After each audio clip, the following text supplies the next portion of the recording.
Have you ever noticed? Some people have already read you the moment they first see you. You haven't said a single word yet.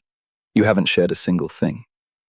But the person in front of you, not through intuition, but through a system, has already calculated exactly where you will break. This is not a conspiracy theory. This is neuroscience. And this information will disturb you. Because this system begins inside your own brain. Your brain produces hundreds of signals every second. You cannot control the vast majority of them, because these signals come from your subconscious, from your cortisol levels, from the activation speed of your amygdala, from muscle tension, from eye movements, from the rhythm of your steps. When a person walks through a crowd, you are simultaneously speaking and staying silent. Your mouth is closed, but your brain is screaming. And some minds are trained to hear this sound, or born tuned to this frequency. So what are these minds looking for? Science calls this vulnerability signals. Research shows that malicious social predators, manipulators, narcissists, exploiters, don't make a conscious checklist when selecting their targets. Their amygdala is wired to lock on to these signals automatically. The first of these signals is hidden in body language. A person with shoulders hunched forward doesn't just look tired. That person is simultaneously saying, "I am not here to protect myself." If the walking rhythm is uneven, if steps are inconsistent, if the tempo is hesitant, this is an anxiety signal. Is eye contact being made but immediately broken? This is the classic output of a nervous system searching for approval. A malicious person doesn't need training to see these things. They feel them, because this is an evolutionary mechanism, one that has simply been turned into a weapon in the wrong hands. The second signal is hidden in the voice, tone of voice, speed of speech, and how sentences end. These are data packets leaking from your inner world to the outside. If you end your sentences with an upward inflection, okay? Right? I mean, your brain is searching for approval. And a brain searching for approval automatically attaches itself to whoever holds that approval. When this attachment begins, the door to manipulation has been opened. No one has entered yet, but the door is open. The third signal is hidden deepest, and this is the most dangerous one. Your reaction speed. Malicious people test you. This test is so subtle, you don't notice it. They slightly cross your boundary. A small joke, a minor disrespect, an unexpected demand, and then they wait. If you hesitate even for a moment while navigating this test, if you need to take a breath before saying no, that person has received their answer. Regardless of what your prefrontal cortex decides, the activation of your amygdala in that moment of hesitation gives everything away. A malicious mind reads this signal and files you away. But here is what you need to understand. These vulnerabilities are not the product of your mistakes. The vast majority are the output of programs written during childhood, a voice tone that searches for approval, the trace of growing up with your views being ignored, a body with shoulders caved forward, the posture of a nervous system that spent years learning to make itself small. Hesitation at a boundary, the reflex of an amygdala that learned no always comes with a price. Your brain is not betraying you. Your brain is applying what it learned in order to survive. It's just that what it learned is no longer protecting you. On the contrary, it is making you visible. And this is exactly where knowledge transforms into power.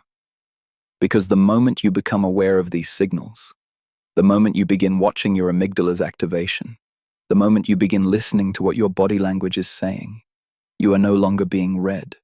You are the one reading. The nervous system can be trained, shoulders can be raised, tone of voice can be changed, the boundary reflex can be rewritten. But all of these require one thing first: to be seen, to see yourself. So at this point, a question must be asked.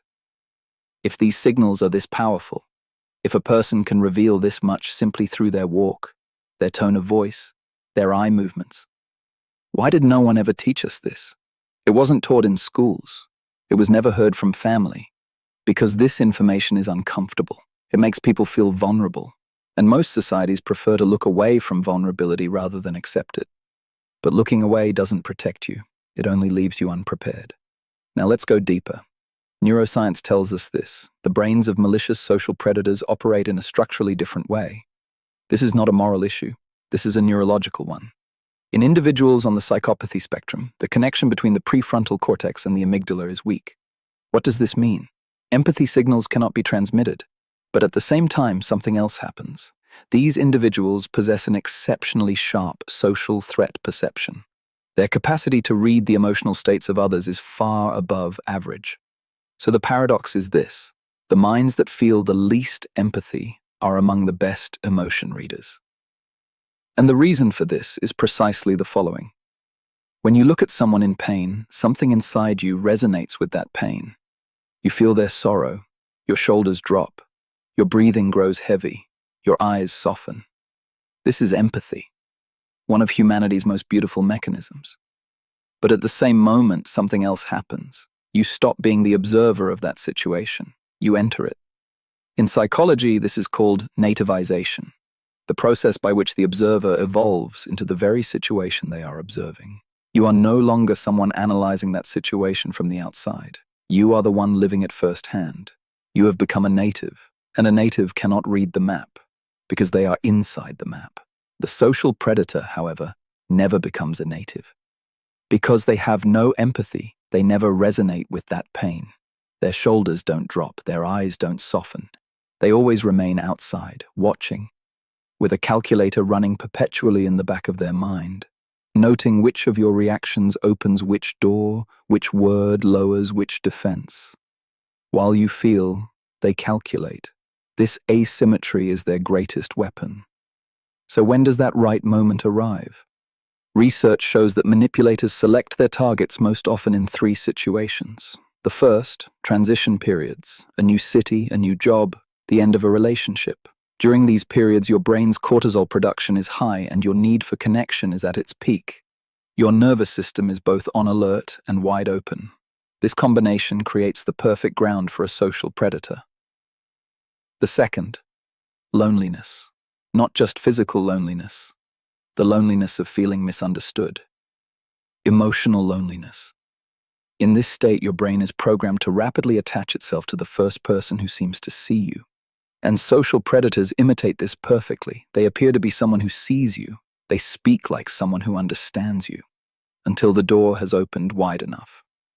The third, periods of success. This is something most people would never anticipate. Did you know that vulnerability also escalates during your strongest moments, not just your weakest? When you receive a promotion, when you reach a goal, when you are recognized, your brain is open in these moments too. Because it wants to share, it wants to celebrate. And this openness is read very differently by the wrong person. Now we come to the most critical question. Is knowing all of this enough? No. And this is an important distinction. Knowledge alone does not protect you, because the threat operates at the subconscious level. No matter how much you understand, your amygdala will continue returning to its old habits. Even if your prefrontal cortex says, this person is not safe, your nervous system can still be compelled to form a bond. In neuroscience, this is called cognitive emotional dissociation. Your mind knows, but your body doesn't believe it. Or the reverse. Your body feels it, but your mind dismisses it. This is why simply reading is not enough. The nervous system needs to be reorganized. So how does this happen? The first step, recognizing body signals. When you encounter someone, what happens inside you? Does your stomach tighten? Does your breath become shallow? Do your shoulders turn inward? These signals are your oldest alarm system. They arrive before words, they arrive before analysis, and the vast majority of the time, they are right. But know this too, this alarm system can malfunction. If you have been hurt many times in the past, your amygdala may code every new connection as a threat. In this case, the signal exists, but its source is the past, not the person in front of you. Distinguishing between these two, is this a real threat or an echo of the past, is one of the most critical skills of psychological health. The second step, recognizing the habit of boundary testing. When asked for something that doesn't feel natural to you, what do? Do you immediately say yes? Do you suppress what passes through you in that moment? Do you regret it afterward? This cycle is a habit, and like every habit, it can be changed. But change first requires noticing, requires hearing what your inner voice is saying with every yes. Strengthening that bridge between the prefrontal cortex and the amygdala, reading emotion without being lost in emotion. This is a muscle, and like every muscle, it develops with exercise. The third step, slowing down the construction of trust. Social predators love speed. Fast bonds, fast trust, fast sharing. Because speed disables your critical thinking process. If someone is getting close to you too quickly, sharing too much too soon, understanding you too fast, this is a warning signal. Real bonds form over time, not under pressure but under trust. Slowing down is not weakness. Slowing down means giving your nervous system processing time, and this time protects you. Now take one step back and look at the whole picture. When you started watching this video, you were probably expecting to protect yourself from a threat outside. But did you notice? The greater part of the threat is not outside. It begins inside, in your need for approval, in your inability to set boundaries, in a nervous system that bonds quickly, in a body language that makes your vulnerability more visible the harder you try to hide it. This is not your fault, but it is your responsibility, because now you know, and knowing, truly knowing, not just reading, carries you to a different place. You are no longer only seeing your surroundings as you walk down the street, you are also seeing yourself. And a person who sees themselves, who is aware of their own signals, who watches their own amygdala, who feels their own boundary, is a far more difficult target. The predator always chooses easy prey. The day you stop being easy prey, that gaze slides right past you. They don't file you away, because you are no longer readable. You are the one who reads. This awareness doesn't come overnight, but there is a moment when it begins.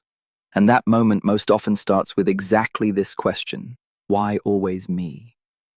Now you know the answer, and the person who knows the answer never opens the same door again.